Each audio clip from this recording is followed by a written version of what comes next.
यहाँ पर जितने लोग आए हैं सबका धन्यवाद।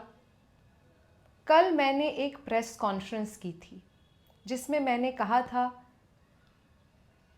कि मैं आतिशीबाजी दिल्ली की सीएम ज़रूर चुन ली गई हूँ केजरीवाल जी द्वारा, लेकिन इस कुर्सी पर अब भी अरविंद जी का ही हक है।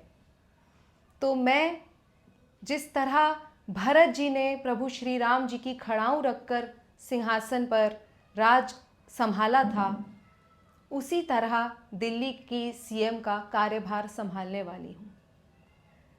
लेकिन कल की गई प्रेस कॉन्फ्रेंस मेरे लिए कब स्ट्रेस कॉन्फ्रेंस बन गई मुझे पता ही नहीं चला। कल से मुझे कितने लोग बुरा भला कह रहे हैं, आज उन सभी बातों का खंडन करने के लिए मुझे एक और प्रेस कॉन्फ्रेंस करनी पड़ रही है। सबसे पहली बात तो ये कि आप लोगों को समझना होगा कि ये आम आदमी पार्टी है, तो एक आम औरत कैसे सीएम बन सकती है। अरविंद जी ही इस कुर्सी पर बैठने के हकदार हैं। लोग कह रहे हैं कि आम आदमी पार्टी तो बीजेपी से लड़ने के लिए आई थी और बीजेपी से भी ज़्यादा वो लोग राम और हिंदुत्ववादी बातें करने लग गए हैं। लेकिन आपको समझना होगा कि हम लोग ही असली बीजेपी हैं, हम बीजेपी से ज़्यादा बीजेपी हैं। अरविंद का तो मतलब ही कमल होता है, तो हम हैं असल राम आदमी पार्टी। नाम हमारा भले ही आम आदमी पार्टी हो, काम से हम राम आदमी पार्टी ही हैं।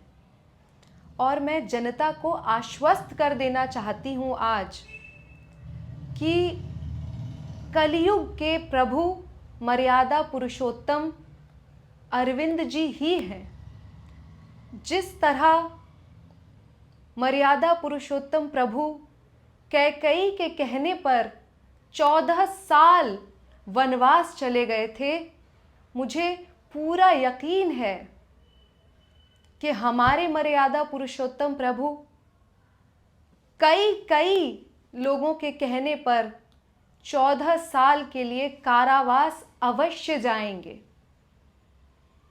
प्रभु श्री राम अपने पिताजी के कहने पर उनकी आज्ञा का पालन करते हुए वनवास गए थे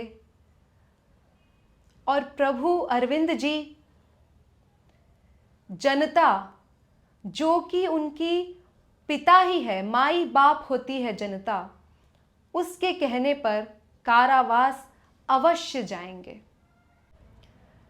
ये कितना सुखद संयोग है कि सेक्शन 35(2)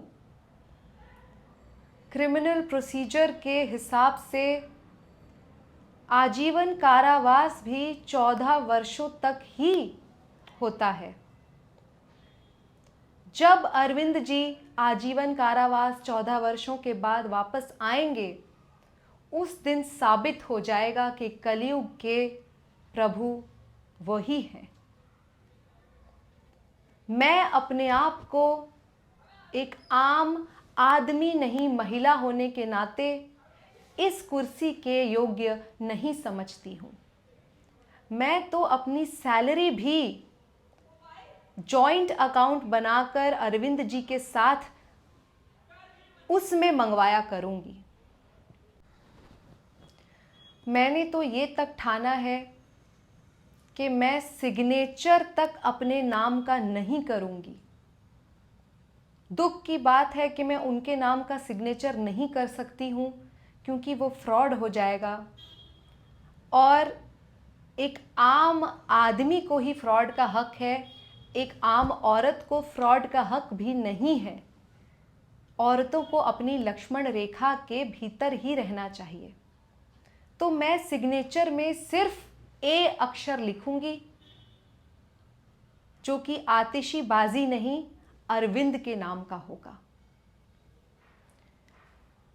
हम इस चेयर को उन्हीं की चेयर मानते हैं, हम इस चेयर की केयर करते हैं और अरविंद जी मेरे सीएम होने के बाद भी इंटरफेयर करते हैं। And when he does interfere, it is absolutely fair. Resign करने के बाद अरविंद जी का सीएम पद से प्रमोशन हो चुका है। अब वो सीएम एमेरिटस बन चुके हैं। पहले तो सिर्फ सीएम थे, लेकिन अब उनका कद और ऊंचा हो चुका है और बढ़ते बढ़ते उनका कद हद पार कर चुका है। आज भले ही अरविंद जी इस कुर्सी पर ना बैठे हों, सीएम के पद से रिज़ाइन कर चुके हों, लेकिन दिल्ली की जनता और हमारे लिए वो ही सीएम हैं, वो मुख्यमंत्री हैं और मैं मुख्य मंत्रमुग्धी हूँ। सभी लोग उन पर मंत्रमुग्ध हैं और उनमें मुख्य मैं हूँ। आज मुझे बताते हुए बेहद गर्व का अनुभव हो रहा है कि भले ही वो एडमिनिस्ट्रेशन नहीं संभाल रहे हैं, लेकिन एडमिन वही हैं। हमने हमारे व्हाट्सएप ग्रुप में से ना उन्हें निकाला है और ना ही उनसे एडमिन का पद छीना है। हमारे एडमिन हमेशा वो ही रहेंगे। जाते जाते उन लोगों को जवाब दे देना चाहती हूँ जो कहते हैं कि इस कुर्सी पर सीएम कहाँ हैं, सीएम दिखाई नहीं दे रहे हैं, अरविंद जी कहाँ हैं। तो अरे भगवान को भी कभी किसी ने देखा है? भगवान को देखने के लिए जिन दिव्य चक्षुओं की ज़रूरत है, वो चक्षु प्रभु कृपा से मुझे ही मिले हैं। आप भी जल्द ही उन्हें देख पाएंगे। फरवरी के चुनाव में बस हमारा साथ दे दीजिए। धन्यवाद।